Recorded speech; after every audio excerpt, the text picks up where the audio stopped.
ஏறத்தாழ 70 ஆண்டு காலமாகிறது. ஆனால் இந்த 1.25 லட்சம் மக்கள் வசிக்கின்ற இந்த பகுதியில் எந்த ஒரு வங்கியும் இதுவரை ஏற்படாத ஒரு சூழ்நிலை இருந்தது. கடந்த சட்டமன்ற தேர்தலின் போது இந்த பகுதியில் சட்டமன்ற உறுப்பினராக தேர்ந்தெடுக்கப்பட்டால் இந்த பகுதியில் வங்கியை ஏற்படுத்துவோம் என்று வாக்குறுதி அளித்தோம். தொடர்ந்து சட்டமன்றத்தில் இந்த கோரிக்கையை எழுப்பினோம். தொடர்ந்து இந்த துறை சார்ந்த அதிகாரிகளையும் இந்த துறை சார்ந்த நம்முடைய கூட்டுறவுத்துறை அமைச்சர் அருமை அண்ணன் பெரிய கருப்பன் அவர்களையும் அணுகிய போது இந்த மக்களுக்கு தாய் உள்ளத்தோடு நம்முடைய மாண்புமிகு தமிழகத்தின் முதல்வர் அவர்களும் மாண்புமிகு துணை முதல்வர் அண்ணன் உதயநிதி ஸ்டாலின் அவர்களும் இந்த ஆர்கே நகர் சட்டமன்ற தொகுதியில் இந்த தினம் சென்னை மத்திய கூட்டுறவு வங்கியினை ஏற்படுத்தி தந்திருக்கிறார்கள். இந்த பகுதி என்பது ஏழை எளிய நடுத்தர மக்கள், கூலி தொழிலாளிகள், சிறு வணிகர்கள், குறிப்பாக மகளிர் சுய உதவி குழுக்கள் நிறைந்த ஒரு பகுதி. இந்த பகுதியில் இந்த வங்கி என்பது எங்களுக்கெல்லாம் ஒரு மிகப்பெரிய வரப்பிரசாதம். இது ஒரு கனவு, ஒரு ஏக்கம்.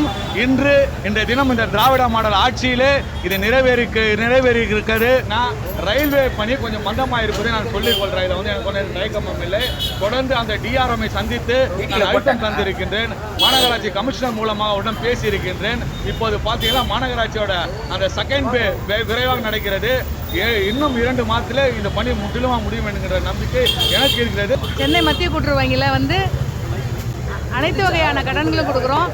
குறிப்பாக நகை கடன் கொடுக்குறோம், மகளிர் சுய உதவி குழுக்களுக்கான கொடுக்குறோம், மாற்றுத்திறனாளிகளுக்கான கடன் கொடுக்குறோம், சிறுபான்மையினருக்கான கடன் கொடுக்குறோம், பிற்படுத்தப்பட்டவருக்கான கடன் கொடுக்குறோம்.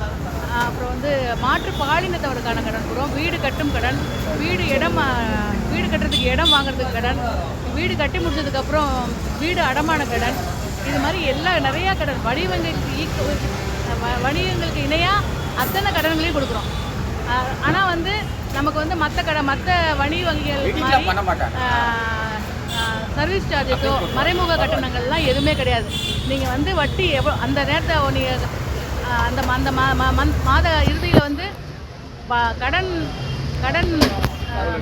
நிலுவை இருக்குதோ அதுக்கு தான் வட்டி போடுவாங்க. வட்டி நீங்கள் கடன் கட்டுனீங்கன்னா எவ்வளோ கடன் நிலுவை இருக்கோ அதுக்கு தான் வட்டி போடுவாங்க. Diminishing interest. அதனால் உங்களுக்கு